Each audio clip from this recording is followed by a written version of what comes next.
नमस्कार।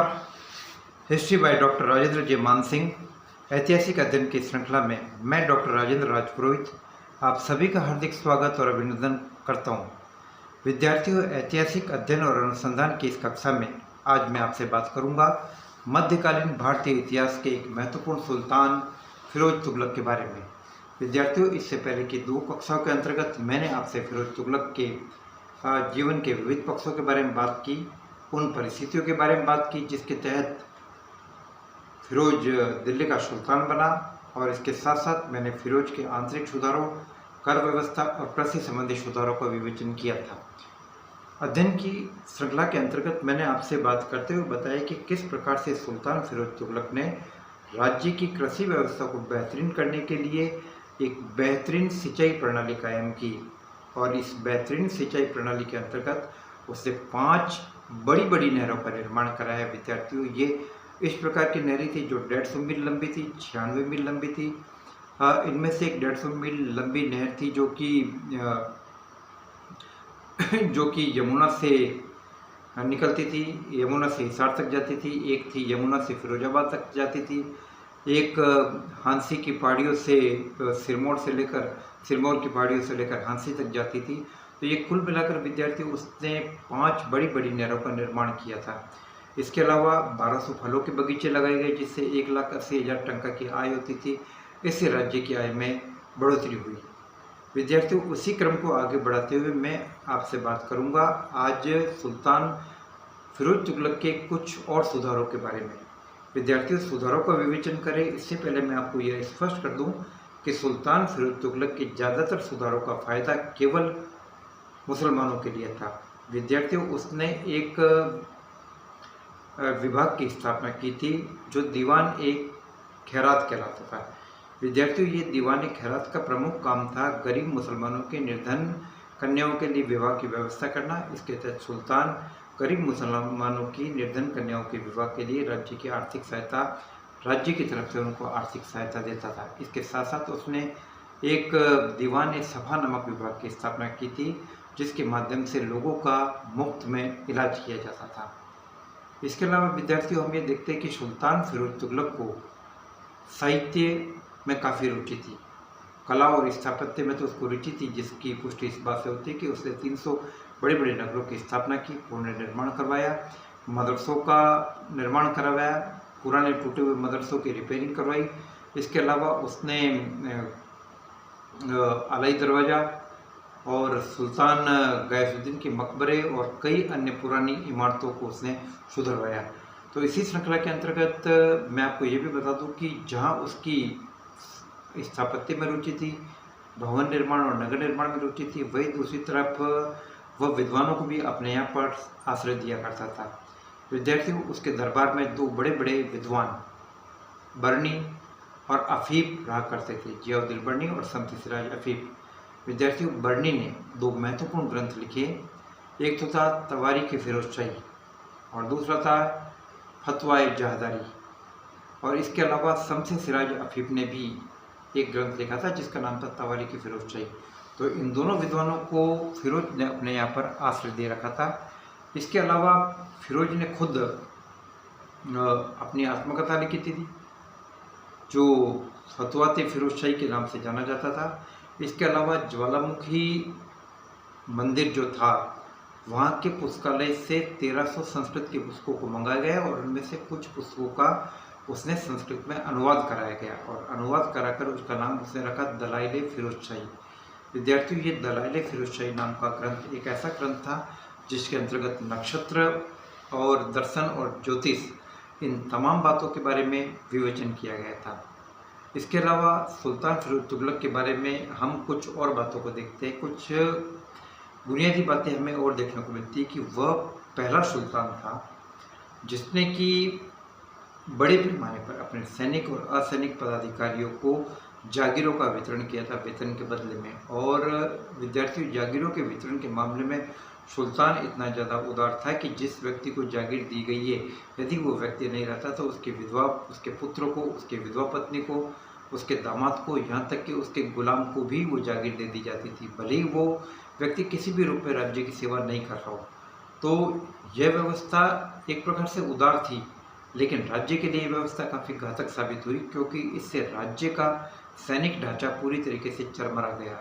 इसके अलावा बड़े पैमाने पर रिश्वत का और भ्रष्टाचार का बोलबाला था, और खुद सुल्तान का जो वजीर था खानेजा मकबूल, जो बेसिकली एक हिंदू था, तेलंगाना का ब्राह्मण था, और जो धर्म परिवर्तन करके मुसलमान बन गया था, वो खुद इस भ्रष्टाचार को नहीं रोक पाया। और इंसा ए माहरूफ के विवरणों से हमें अच्छी तरीके से ज्ञात होता है कि सरकारी पदाधिकारी भी काफ़ी हद तक भ्रष्टाचार में लिप्त थे।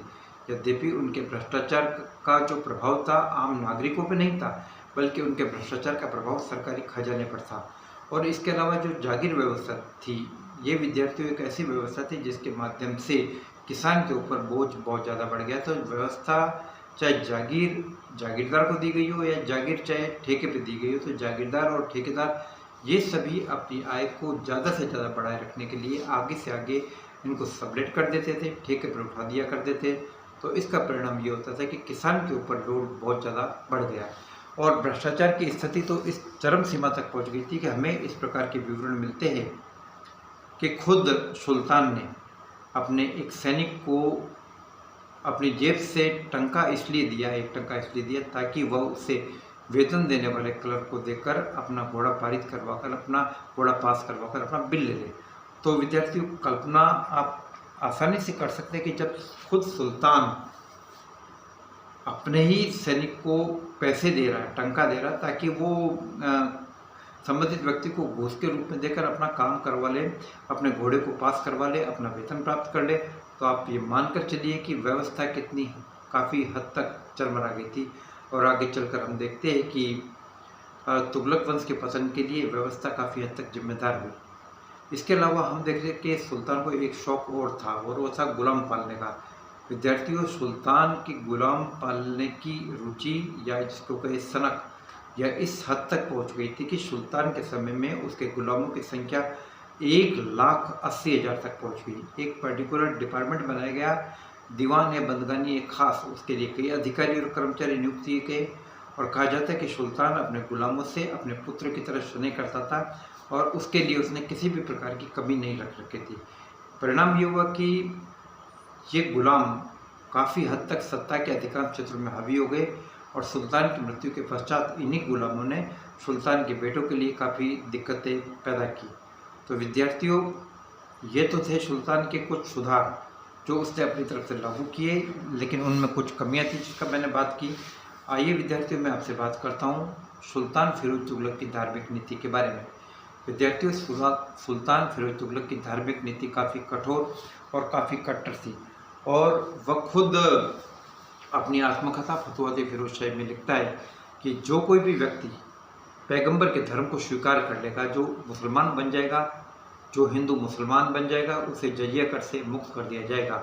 उसने ज्वालामुखी मंदिर पर हमला किया, और वहाँ देवी की मूर्ति के उसने टुकड़े टुकड़े करवा दिए, और इसके अलावा उसने एक ब्राह्मण को इसलिए मृत्युदंड दिया कि वो मुसलमानों को हिंदू बनने के लिए प्रोत्साहित करता था, इस प्रकार का प्रचार किया करता था। वह न केवल हिंदुओं के प्रति कठोर था, वह पहला सुल्तान था जिससे कि ब्राह्मणों पर भी जजिया काटा गया। वह न केवल हिंदुओं के प्रति कठोर था, बल्कि गैर सुन्नी विचारधाराओं के प्रति भी वह उतना ही कठोर था। उसकी नज़र में गैर सुन्नी होना भी उतना ही बड़ा अपराध था जितना कि हिंदू होना। तो सियाओं के प्रति वो नफरत थी उसके मन में, सूफियों के प्रति नफरत थी, और महदवियों को भी वह नफरत की दृष्टि से देखता था। और नफरत का आलम यहाँ तक था कि उसने बाकायदा आदेश निकालकर सूफियों की और महदवियों की और सियाओं की दरगाह पर जाने से रोक लगा दी। तो कठोर धार्मिक नीति का अनुसरण किया। इसमें कोई संदेह नहीं कि उसके सुधारों के कारण काफ़ी हद तक राज्य की आर्थिक समृद्धि बढ़ी, लेकिन इसका एक दूसरा पहलू ये कि उसके सुधारों का लाभ केवल और केवल उसकी इस्लामिक प्रजा को मिल रहा है। कुछ इतिहासकारों ने सुल्तान फिरोज तुगलक को दिल्ली सल्तनत का अकबर बताया और द्वितीय अकबर साबित करने की चेष्टा की है, लेकिन विद्यार्थियों स्पष्ट रूप से बता दूं कि अगर वो पहली बात तो वो अकबर की होड़ कर ही नहीं सकता था। दूसरी बात है कि यदि वो अकबर था सुधारों के मामले में, तो केवल और केवल सुन्नी मुसलमानों के लिए था। उस महान अकबर की या अकबर द ग्रेट की बराबरी का प्रश्न नहीं था, जिसने कि सभी धर्मों और सभी विचारधाराओं को सम्मान की दृष्टि से देखा, जिसने अपने यहाँ पर जैन विद्वानों को जिनचंद्र सूरी और हीर विजय सूरी को बुलाया, पारसी विद्वान दस्तूर जी मेहर जी राणा को बुलाया, हिंदू धर्म के विद्वान पुरुषोत्तम और देवी पंडित से उसने चर्चा की। तो फिरोज तुगलक धार्मिक नीति के मामले में अकबर की बराबरी नहीं कर सकता। तो उसका रुझान केवल और केवल अपनी सुन्नी इस्लामिक प्रजा की तरफ ही था। विद्यार्थियों, इससे आगे की कक्षा के अंतर्गत पार्ट 4 के अंतर्गत मैं आपसे सुल्तान फिरोज शाह तुगलक का मूल्यांकन करूंगा और इसके बाद हम इस टॉपिक को समाप्त करेंगे।